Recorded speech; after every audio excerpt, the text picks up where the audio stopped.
네, 지난 한 주간 우리에게 있었던 일들을 여러분이 잠시 이렇게 한번 기억해 보시면 좋겠습니다. 그리고 한 주간의 삶들 속에 어떤 일들이 있었던가 우리 한번 적어 보시고 그 일들마다 사고 사건들마다 하나님께서 어떻게 그 일들을 도우셨는지, 또 그 일들이 어떻게 지금 펼쳐져 가고 있는지 한번 점검해 보시면 참 좋겠습니다. 9월 한 달 동안 저희가 열왕기 하의 말씀들을 묵상하면서 인생이라고 하는 것, 그 인생의 삶은 날마다 문제와 문제, 사고와 사건이 끊이지 아니하는 문제가 연속되어지는 삶을 살아간다라고 그렇게 우리가 배웠습니다. 이 땅에서 이방인의 삶을 살아가는 우리를 견디게 하는 것, 또 그 중에도 희망을 계속해서 품게 하는 것, 그것은 바로 문제가 있지만 그 문제 중에도 하나님의 은혜로 문제를 어떻게 해결해 갔는지, 그런 지난 사람들의 이야기들, 또 우리의 발자취들이 우리와 하여금 지금을 견디게 하는 것 같습니다. 지난주 우리는 인생의 문제를 만났을 때 하나님의 사람들, 또 하나님 나라 시민들이 가져야 될 삶의 기본 원리를 세 가지로 살펴보았습니다. 그 첫째 원리는 문제의 원인을 바르게 진단하고 또 대응하는 것이었습니다. 일상에서 일어난 문제의 원인을 바로 여호와 앞에서, 여호와의 말씀 앞에서 비추어 보고 진단하는 것이었습니다. 둘째는 하나님의 말씀에 순종하는 것이었습니다. 하나님께서 오늘 우리에게 주신 그 말씀이 문제 해결에는 직접적으로 연관이 되는 것 같아 보이지 않지만, 오늘 받은 말씀, 또 오늘 먹은 말씀대로 순종하면 하나님께서 하나님의 방법대로 우리의 삶의 문제들을 해결해 가신다는 것입니다. 셋째는 하나님의 주권을 신뢰하는 것이었습니다. 하나님께서 살아계심을 믿기에 하나님께서 지금 나의 시급한 문제를, 하나님께 나의 시급한 문제를 맡기며 사는 것이었습니다. 내가 문제를 끝까지 매듭짓겠다고 하면 상처받는 이웃들이 생길 수밖에 없음을 저희가 보았습니다. 그래서 하나님의 주권을 신뢰하는 삶이었습니다. 하나님은 우리가 당면하는 모든 문제의 참된 해결자이십니다. 하나님께서 우리 삶에 개입하시고 역사하시는 방법은, 첫째는 문제를 만난 당사자들을 훈련하신다라는 것입니다. 문제를 만났던 그 당사자가 그 문제를 통해서 하나님의 사람으로 훈련되어 간다는 것이죠. 둘째는 문제를 만난 사람 주변에 있는 주변인을 통해서 하나님이 일하신다라고 하는 것입니다. 우리는 혼자가 아니라 함께 같이 사는 존재입니다. 그래서 더불어 함께 사는 공생의 삶을 살게 되어집니다. 우리가 공동체 속에서 조화로운 삶을, 화목된 삶을 살아가려면 서로가 타인의 존엄성을 침해하지 않는 최소한의 절제된 삶, 그 공생의 삶을 존중해야만 우리는 함께 더불어 살아가는 삶을 살아갈 수 있습니다. 공동체로 살아가는 삶은 언제나 문제 상황 속에 노출됩니다. 문제에 직면한 당사자가 있고 그 문제인 주변에는 주변인들이 존재하게 되어진다는 것입니다. 하나님께서 인간의 모든 문제를 해결하시지만, 하나님께서 문제를 해결하는 과정 속에 문제를 당면하게 되어진 그 당사자는 어떤 유익을 얻게 되어질까요? 그리고 문제 속에 갇혀있는 사람 주위에 주변인들이 있습니다. 그 주변인들이 하나님께서 문제를 해결하는 과정에서 하나님의 도구로 쓰임받게 되어지는 그런 경우들은 어떤 특성과 태도를 지니고 있는가 하는 바를 우리는 오늘 열왕기하 5장의 말씀들을 통해 좀 살펴보려고 합니다. 첫째는 당사자입니다. 시편 119편 71절에 보면 이렇게 이야기합니다. 고난당한 것이 내게 유익이라. 이로 말미암아 내가 주의 율례들을 배우게 되었나이다. 고난당한 것이 내게 유익이라. 참 우리는 이 말씀이 그렇게 흔쾌히 받아들여지지 않습니다. 고난 없는 삶을 살아가는 것이 더 유익된 것 같은데, 시편의 기자는 고난당한 것이, 문제를 만난 것이 내게 유익이다라고 이야기합니다. 왜냐하면 그 문제가 문제로 끝나지 아니하고 하나님을 경험하게 되어지며 하나님의 말씀을 체험하게 되어진다는 것입니다. 과연 지금 겪고 있는 그 고난의 당사자인 나에게는 어떤 유익을 가져다 줄까요?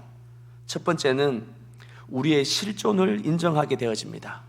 고난을 통해서 나의 실존이, 내가 누구인가라고 하는 것을 인식하게 되어진다는 것입니다. 나만의 삶은 모두가 인정하는 명성을 가진 자였습니다. 그는 그 시대의 영웅이었습니다.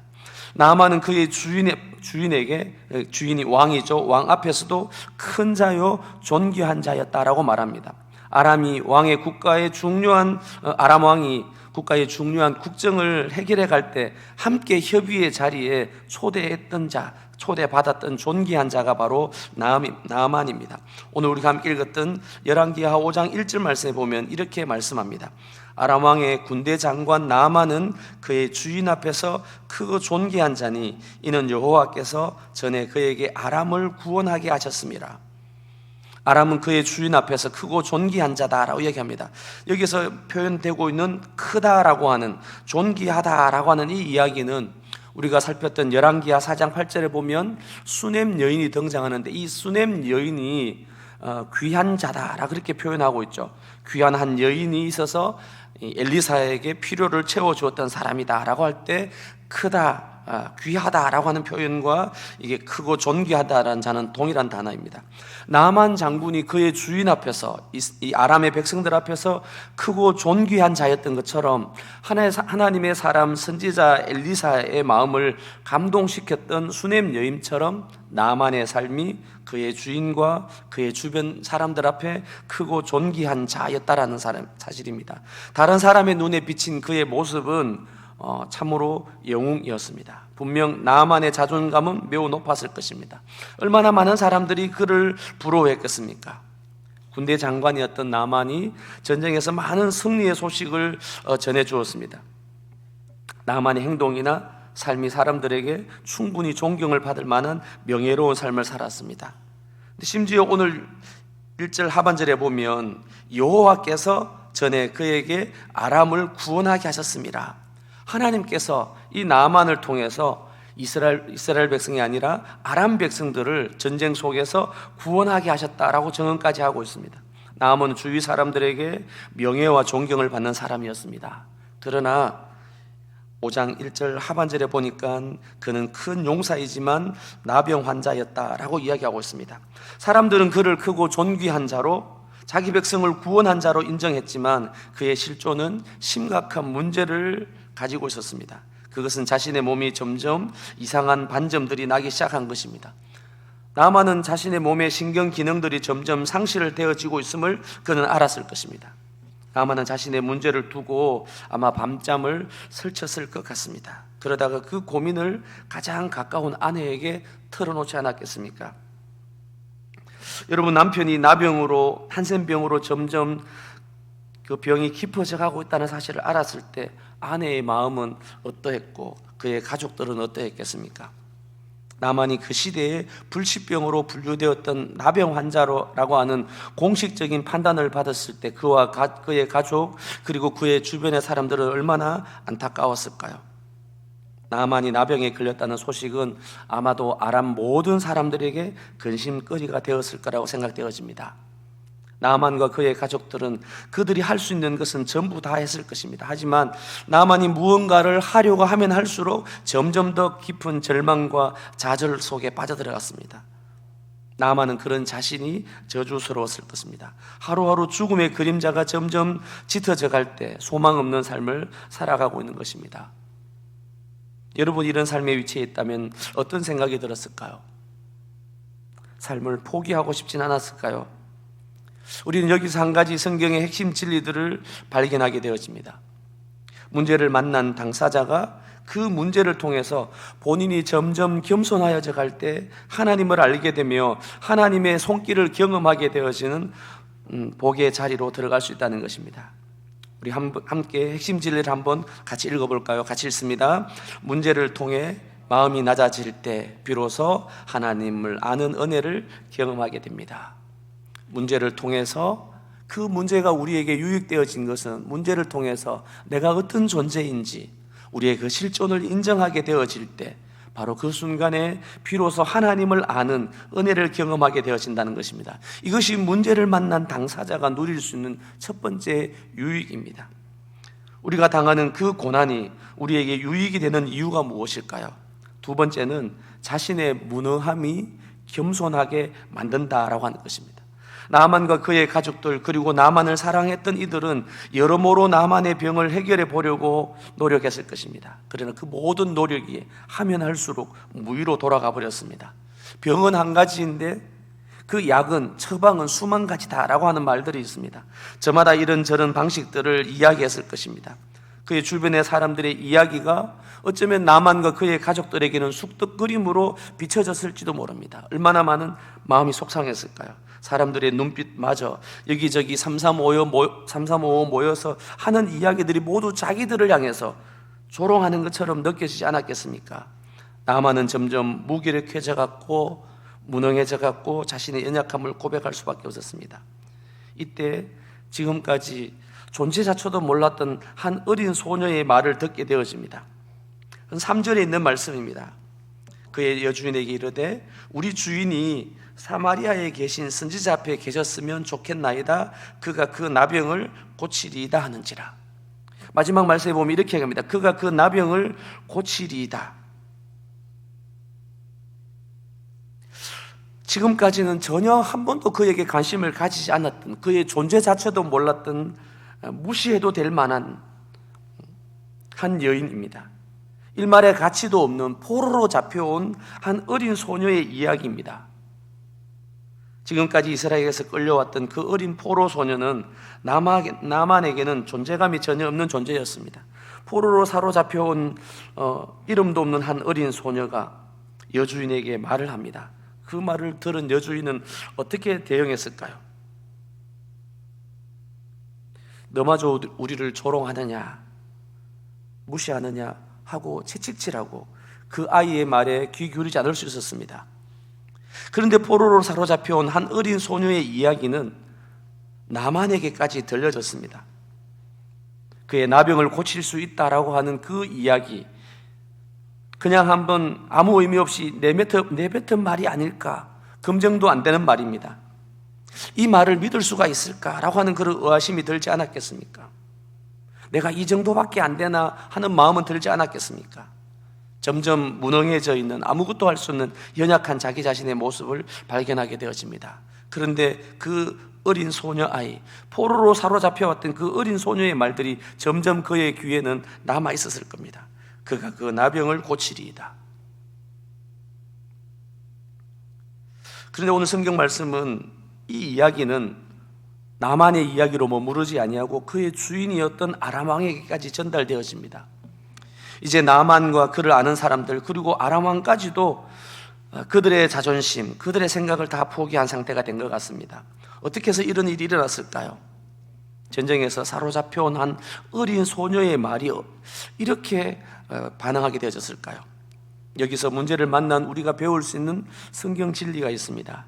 인간의 연약함은 도리어 하나님의 은혜가 머물게 되어진다는 것입니다. 여기서 한 가지 묵상 질문을 좀 던져보려고 합니다. 하나님께서 바벨론의 포로 백성들에게 이 사건을 통해서, 이 기록을 통해서 기록한 것이 무엇일까요? 바벨론 포로 백성들은 이전에 누려왔던 모든 영광스러움을 다 내려놓아야만 했습니다. 그들이 할 수 있는 것이라고는 아무것도 없습니다. 무능한 자기들, 할 수 있는 것, 기댈 만한 것이라고는 하나도 없습니다. 그들이 그동안에 쌓아왔던 것들이 다 파괴되어졌고 무너뜨려졌고 모든 것이 멸망당한 상황입니다. 그 상황을 받아들이고 겸손하게 하나님께 나아가기란 참으로 힘겨운 것이었습니다.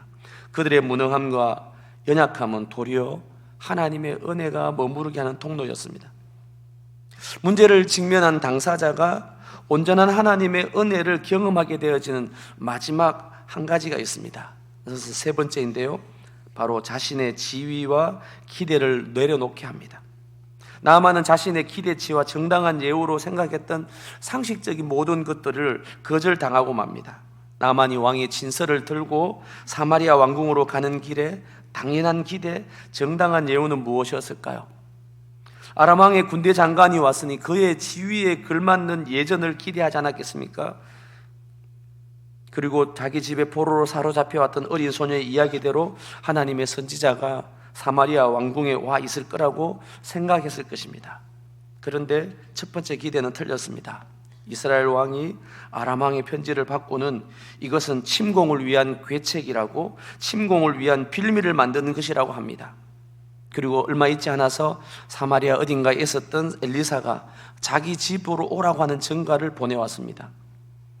그 이동의 전언을 듣고 아마 제 생각에는 나만은 엄청 짜증이 났을 것 같습니다. 먼 길을 온 자기에게 이렇게 무례할 수 있을까 싶지 않았을까요?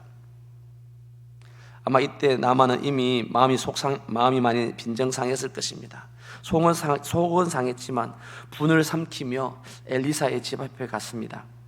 엘리사는 종들을 대동하여 집을 열고 그를 환대하며 극진한 대접을 해주리라 기대했을 것입니다. 그러나 자신의 기대에 맞는 예후가 그는 그의 기대했던 것, 지위에 맞는 기대에 맞는 모든 것들이 사라져버리고 말았습니다. 엘리사는 얼굴도 보지 못했습니다. 엘리사의 종이 나와서 말만 던집니다.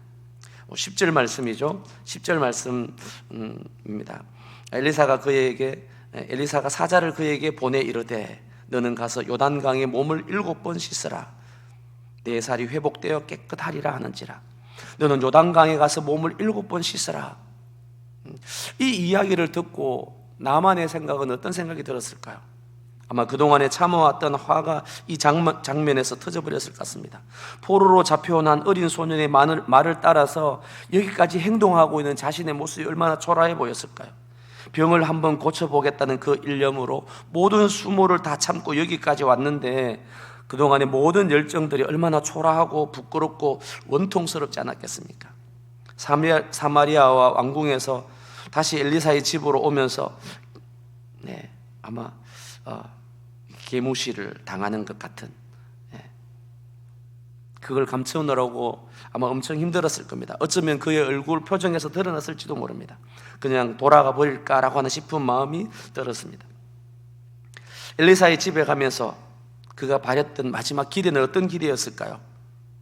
엘리사가 섬기는 여호와 하나님의 이름을 부르며 치료의 행위를 보이고 엘리사의 손을 펴서 자신의 나병 위에 손을 얹고 안수하여 고쳐줄 것이라고 생각했을 것입니다. 왜냐하면 11절 말씀에 보면 나만이 노하여 물러가며 이렇게 말합니다. 내 생각에는 그가 내게로 와서 서서 그의 하나님 여호와의 이름을 부르고 그의 손을 그 부위 위에 흔들어 나병을 고칠 것이다, 이렇게 그는 생각했습니다. 그런데 그런 모든 생각들, 그의 기대들은 다 사라져버리고 맙니다. 이런 상황에 나아만은 더 속상해서 12절의 말씀에 보면 이렇게 이야기합니다. 다메섹강 아바나와 바르바른 이스라엘 모든 강물보다 낫지 아니하냐. 내가 거기서 몸을 씻으면 깨끗하게 되지 아니하랴 하고 몸을 돌려 분노하여 떠나가게 되어집니다. 모든 것이 숲으로 돌아가는 것 같습니다. 끝이 날 것 같습니다. 바로 이 지점에서 나만의 뿌리 깊은 자만심, 자존심이 화로 분출되어졌습니다. 몸을 돌려 되돌아가려고 합니다. 지금까지 기대했던 모든 것을 되돌려 분노 중에 떠나가려고 합니다. 그랬던 당사자 나만이 더 내려갑니다. 이제 더 이상 내려갈 곳 없는 곳으로 내려가고 있습니다. 나만이 포로로 잡혀온 한 어린 소녀의 이야기를 들었던 그 나만이 이제는 그런 자기의 자존심마저도 포기하고 부정하고 더 아래로 내려가고 있습니다. 14절 말씀이죠. 나만이 이에 내려가서 하나님의 사람의 말대로 요단강에 7번 몸을 잠그니 그의 살이 어린아이의 살같이 회복되어 깨끗하게 되었더라고 말씀합니다. 여기서 사용되어졌던 이에 내려갔다라고 하는 이 이야기는 낮아지다, 파괴하다, 끌어내리다, 복종하게 하다 하는 그런 의미가 있습니다. 문제를 당했던 이 나아만은 더 이상 내려갈 것 없을 정도로 낮아지고 자신의 모든 것들을 포기하고 끌어내리며 복종하는 자리까지 이르게 되어졌다는 것입니다. 바로 여기서 우리는 문제를 당했던 그 당사자가 하나님의 치료의 손길을 경험하게 되는 진리를 하나 발견하게 되어집니다. 교만이 해체되어지지 않은 자에게 주어지는 은혜는 도리어 하나님과 더 멀어지게 하는 독이 된다는 것입니다. 우리 안에는 이 교만함, 내가 누군데라고 하는 이 마음이 사라지지 아니하고 해체되어지지 않은 상태에서 베풀어주는 은혜를 기억한다면 그 은혜는 점점점 우리로 하여금 하나님으로부터 멀어지게 하는 독이 되어질 수 있다는 사실입니다. 드디어 엘리사가 하나님의 사람의 말대로 요단강에 몸을 담그라고 말했던 그 엘리사의 말대로 나아만이 요단강에 몸을 담그기 시작합니다. 여러분, 그때 어떤 일이 일어났을까요? 그의 살이 어린아이의 살같이 회복되어 깨끗하게 되었다라고 말하고 있습니다. 여기 등장하는 이 어린아이의 살과 같이라고 하는 이 14절의 이 표현은 우리가 함께 처음으로 살폈던 열왕기하 5장 1절에 등장했던 5장 2절에 등장했던 어린 소녀 하나를 표현했던 그 어리다라는 단어와 동일한 단어를 쓰고 있습니다.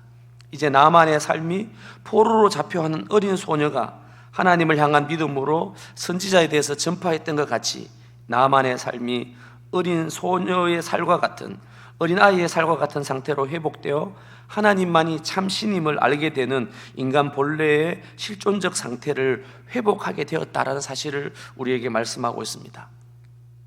바로 이때 나만이 고백한 고백은 어떤 고백일까요? 우리가 읽진 않았지만 15절 말씀에 보면 나만이 모든 군대와 함께 하나님의 사자에게로 돌아와서 그의 앞에 서서 이렇게 고백합니다. 내가 이제 이스라엘 외에는 온 천하에 신이 없는 줄 아나이다. 나만의 고백, 나만이 하나님을 알게 되어졌다는 것입니다. 문제의 당사자였던 나만이 예전에는 하나님 나라와 전혀 상관이 없는 이방인 나만이었지만 이제 나만은 나병이라고 하는 불치병을 통해서 하나님의 역사를 경험하게 되어진 것입니다. 그리고 하나님만이 참 신이심을 알게 된 인생 최고의 복을 경험하게 된 것입니다. 나만의 치유는 온전히 하나님에게서 왔습니다. 나만이 하나님의 은혜를 경험하는 시작점도 마지막 통로도 주변인이었다는 사실을 우리는 주목해야 합니다. 하나님은 문제를 만난 우리들 변두리에 우리들 주위에 수많은 사람들을 있게 하셨습니다. 수많은 주변인들 가운데 하나님 나라의 역사를 경험하게 되는 주변인들은 어떤 삶의 특성과 태도를 지니고 있을까요? 우리는 함께 주변인들을 살펴보려고 합니다. 그 주변인의 첫 번째 특징은 바로 포로로 잡혀온 한 어린 소녀입니다.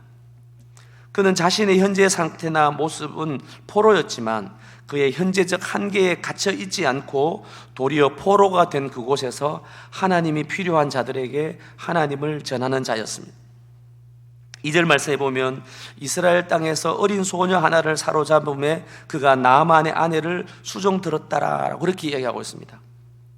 그는 바벨론에 포로로 지금 잡혀 살고 있는 이 열왕기서를 받고 있는 1차 독자들의 바로 정체성을 드러내고 있습니다. 바벨론 사람들은 이 이스라엘 백성들을 조롱하며 너희가 예루살렘에 있을 때 불렀던 노래를 불러보라고 조롱합니다. 심지어 예루살렘 성전 제사에 사용했던 그릇들을 갖고 와서 그들이 마르둑 신전에서 왕궁에서 술을 마시고 음식을 먹는 일에 그 그릇을 사용하기까지 하며 조롱과 무시와 멸시를 하였습니다. 바벨론 포로로 잡혀간 그들은 그들이 하나님으로부터 버림받았다라고 하는 생각까지 머무르게 되었습니다. 그러니 포로로 잡혀간 이들이 무슨 말을 할 수 있겠습니까?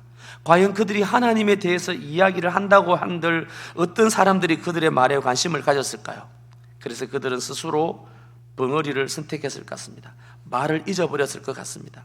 형님, 누가 말을 한다고 한들 누가 주목하겠습니까? 심지어 포로로 사로잡혀온 한 어린 소녀의 말은 영향력이 있었을까요? 아무도 주목하지 않는 보잘것없는 한 존재였습니다. 그런데 그 한 어린 소녀가 급도 없이 그의 주인에게 이렇게 말합니다. 그의 여주인에게 이르되 우리 주인이 사마리아에 계신 선지자 앞에 계셨으면 좋겠나이다. 그가 그 나병을 고치리이다. 이 어린 소녀는 지금까지 주인과 그 주인의 남편이었던 나만과 아람의 모든 사람들이 나만이 가지고 있었던 그 나병을 고치기 위해서 어떤 수고를 하고 있는지 그는 잘 보아왔을 것입니다. 그 나병이라고 하는 것은 불치병이었습니다. 포로로 잡혀온 한 어린 소녀는 어떻게 이런 말을 할 수 있었을까요? 그가 그 나병을 고치리이다. 이 말의 책임 소재를 묻는다면 이 어린 소녀가 포로였던 그 어린 소녀가 감당할 수 있었을까요? 그의 주인을 능멸하는 자로 되어 능지처참의 형벌을 받을 수도 있습니다. 그런데 포로로 잡혀온 한 어린 소녀는 자신이 아는 하나님의 일을 전합니다. 하나님의 살아계심을 믿는 그 어린 소녀는 하나님의 선지자를 소개합니다. 하나님께서 나만의 나병을 고치는 하나님의 은혜는 포로로 잡혀온 한 이름 없는 한 어린 여종의 말에서부터 시작되었다는 것입니다. 포로로 잡혀온 한 어린 소녀이지만 그 소녀는 문제 해결책을 알고 있었습니다. 오늘날 우리 주위에 사는 수많은 이들도 진정한 문제 해결자이신 하나님을 알지 못하고 하나님에 대해 전혀 들어보지도 못하고 알지 못하고 살아가고 있습니다. 그들에게 하나님에 대해 알려줘야 합니다. 하나님에 대해 사람들에게 전하는 것은 우리의 믿음을 전제로 한 행동입니다.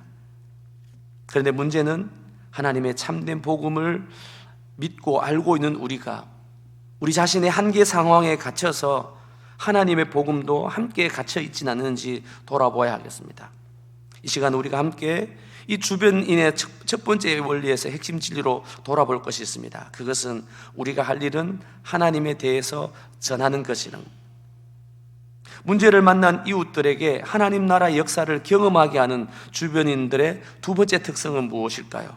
그 두 번째는 여호람의 착각과 엘리사의 분명한 안내입니다. 착각한 여호람과 엘리사의 분명한 안내입니다. 하나님의 역사를 경험한 신앙인들이 문제의 당사자들에게 참된 도움이 되지 못하는 이유는 주변인 가운데 자신의 역할을 착각하고 오해하는 사람들이 있다는 것입니다. 이스라엘의 왕 여호람입니다. 그는 아람 왕만도 못한 믿음을 가지고 있었습니다. 아람 왕은 나만의 이야기를 듣고 이스라엘 왕에게 편지를 보내며 간곡하게 부탁합니다. 6절 말씀이죠. 내가 내 신하 나만을 당신에게 보내니 이 글이 당신에게 이르거든 당신이 그의 나병을 고쳐주소서. 아람 왕은 이 한 어린 소녀의 이야기를 듣고 나만의 이야기를 듣고 아람 왕은 그가 편지를 써서 보내며 그의 군대 장관이었던 나만의 병을 고쳐달라고 요청하고 있습니다. 근데 이스라엘 왕 여호람은 어떻게 합니까?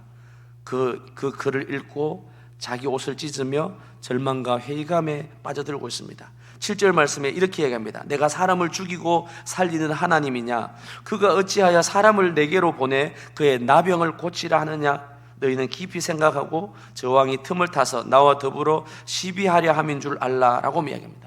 여호람은 아람 왕 베나단에 보낸 글을 읽고 상황을 파악하게 되었습니다. 이것은 아람 왕이 시비를 걸어서 전쟁하려고 하는 이유구나라고 그렇게 여겼습니다.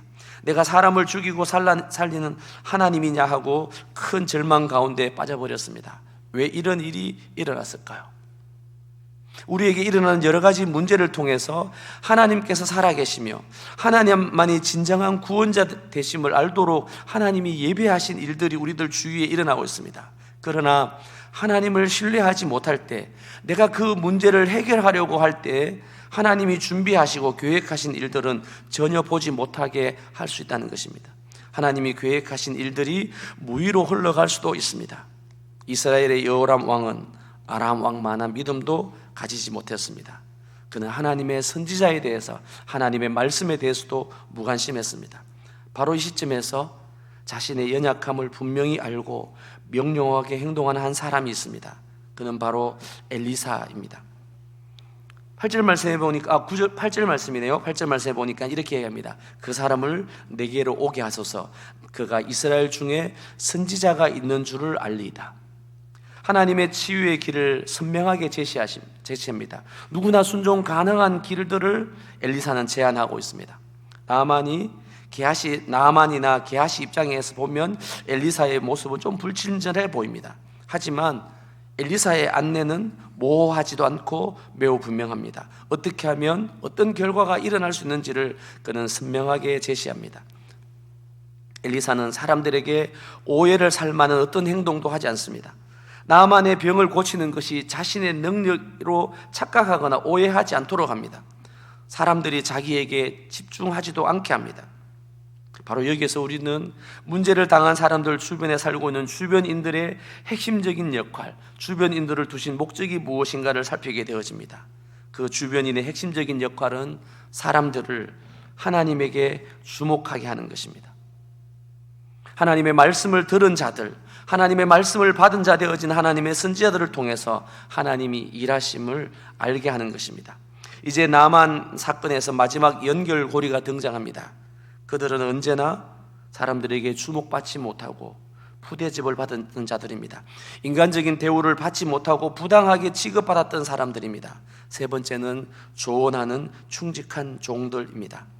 나만의 이야기가 하나의 해프닝으로 끝날 수 있는 상황이 되어버렸습니다. 만약 여기서 나만이 몸을 돌려 화가 난 상태로 아람 나라로 돌아갔다면 어떤 일들이 일어났을까요? 나만의 집에 있었던 포로였던 한 어린 소녀의 운명은 어떻게 되었을까요? 여전히 나병을 가지고 돌아왔던 그 군대 장관 나만을 보았던 아람 왕은 어떤 반응을 보였을까요? 이스라엘 왕과 이스라엘 전체는 아마 곧 있을 전쟁을 준비해야 되지 않았겠습니까? 뿐만 아니라 엘리사를 향해서 온 나라가 엘리사는 책임을 지라고, 엘리사는 선지자직에서 사퇴하라고 아마 이런 결과가 있지 않았겠습니까?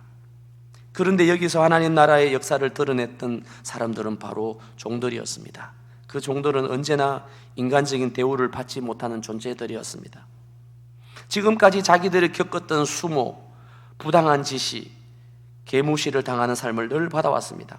자신들은 억울하고 부당한 일, 말도 안 되는 일들을 명령한 이들 속에 이들 아래 살아왔습니다.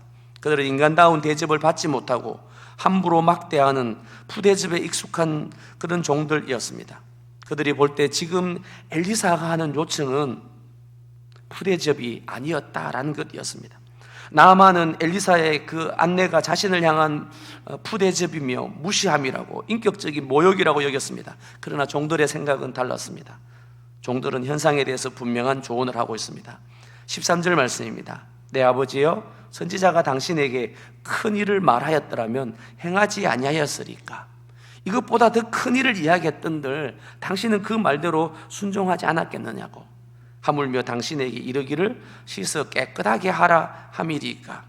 그 정도로 씻어 깨끗하게 하라는 말은 결코 어려운 일이 아님을 그들은 인식했습니다. 그리고 그의 주인에게 엘리사의 말을 들으라고 주인에게 설득합니다. 나만의 교만으로 끊어질 뻔했던 하나님의 은혜의 물줄기를 이은 주변인들입니다. 이 주변인들을 통해서 나만은 겸손히 새로운 신앙을 받아들이는 하나님의 사람이 되었습니다. 사랑하는 성도님들, 우리는 어떤 주변인입니까? 문제를 만난 이웃이 겸손히 하나님의 사람이 되도록, 하나님에게로 주목하도록 집중하는 주변인이 되기를 축복합니다. 말씀을 마무리하겠습니다. 열왕기서의 핵심 주제는 선지자들을 통한 하나님의 말씀의 성취입니다. 하나님께서 오늘 우리의 일상의 삶들을 통해서 매일매일 하나님의 말씀을 우리에게 주시고 계십니다. 우리가 받은 말씀, 우리가 먹은 말씀, 하나님이 우리에게 주신 그 말씀이 성취되어져 가는 기적 같은 삶을 날마다 살아가는 우리 단감의 모든 성도들의 삶이 되어지기를 축복합니다. 기도하겠습니다. 하나님 감사합니다. 오늘도 주께서 우리를 하나님의 말씀 앞에 앉을 수 있는 귀한 복을 주시니 주님 참 감사합니다. 하나님을 사랑한다고 하는 것, 하나님의 은혜를 입었다라고 하는 것, 그것은 바로 하나님의 말씀을 들으며 말씀을 읽으며 그 말씀 앞에 살아가는 삶인 것을 오늘 우리에게 알게 하시니 주님 감사합니다. 매일의 우리의 삶에 당면하는 모든 문제들 속에 이 문제가, 이 고난이 우리에게 하나님의 저주와 징계가 아니라 하나님 주시는 큰 유익이 되어지는 삶을 살아가는 우리 모든 단감제일의 성도들 되게 하옵소서. 감사하며 예수님 이름으로 기도드립니다. 아멘. 찬송가 432장 찬양 드리겠습니다.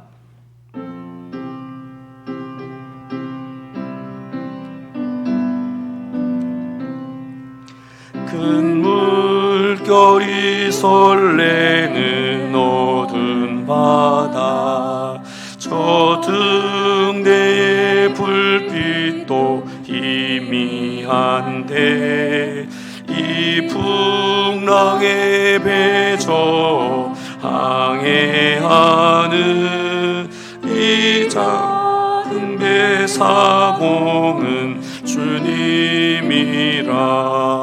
나 두려움 없네, 두려움 없도다. 주 예수님 늘 깨어 계시도다.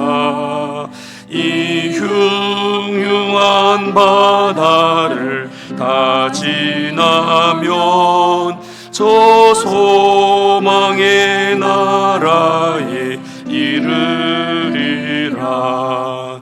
큰 풍랑이 이 배를 위협하며 저 깊은 물 입 벌려 달려드나 이 거저 항해하는 이 작은 배사공은 주님이라. 나 두려움 없네, 두려움 없도다. 주 예수님 늘 깨어 계시도다.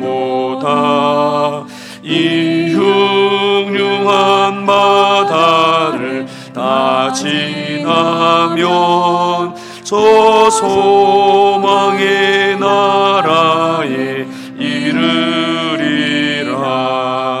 큰 소리로 물결을 명하시면 이 바다는 고요히 잠자리라.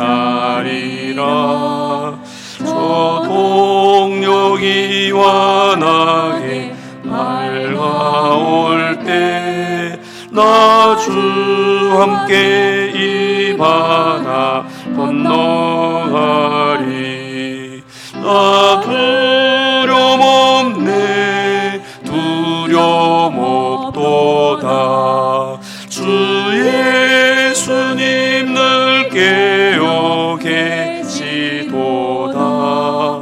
이 흉흉한 바다를 다 지나면 저 소망의 나라에 이르리라.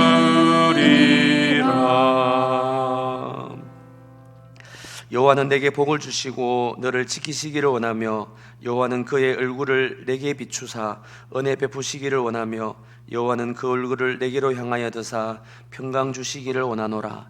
이제는 우리 주 예수 그리스도의 은혜와 하나님 아버지의 크신 사랑과 성령의 교통하심이 문제를 당하였으나 그 문제 까닭에 하나님 앞으로 더 가까이 나아가기를 소원하며 문제를 당한 이 주변인에 있는 우리들의 삶을 통해서 저들을 하나님께로 주목하기를 원하는 우리 모든 성도들 가운데 이제로 영원토록 함께 있을지어다.